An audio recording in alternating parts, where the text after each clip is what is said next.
You're stupid!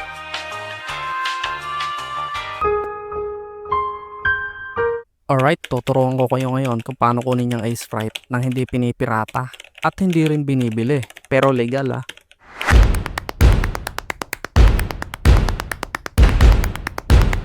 Punta kayo dito sa browser nyo, search nyo yung Auto Ace Sprite. Tapos hanapin nyo yung unang GitHub link, tapos punta kayo doon.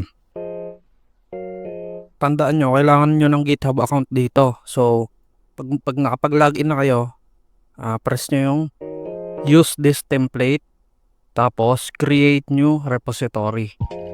Yan, tapos lagyan nyo siya ng pangalan na kung ano trip nyo lang.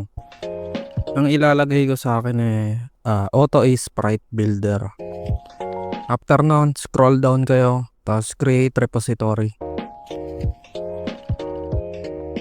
After nyo makreate yung repository, click nyo tong orange na circle, itong orange na dot. Yan, tapos click nyo yung details.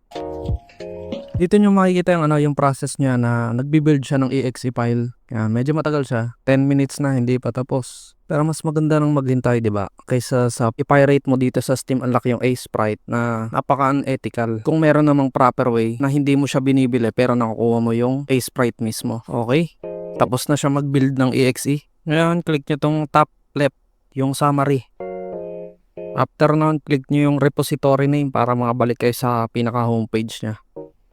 Tapos punta kayo sa release at i-download nyo yung mismong zip file niya. Alam nyo na yung mga susunod na process dito. Locate nyo lang yung file na download nyo, extract nyo sa isang lugar, tapos i-run nyo yung Ace Sprite. Ngayon, i-run na natin yung Ace Sprite. May error siya, no? So, hindi pa tapos yung tutorial. Balik kayo sa browser nyo. Tapos i-type nyo tong pangalan ng kailangan nating file. Click nyo yung first link. Tapos download nyo lang. Open nyo yung zip file ng dinownload nyo. Tapos kunin nyo yung kailangan natin. At ilagay nyo siya dun sa directory ng Ace Sprite na dinownload natin. Ngayon, pag in-open natin yung Ace Sprite, wala na siyang error. Nagra-run na siya ng maayos.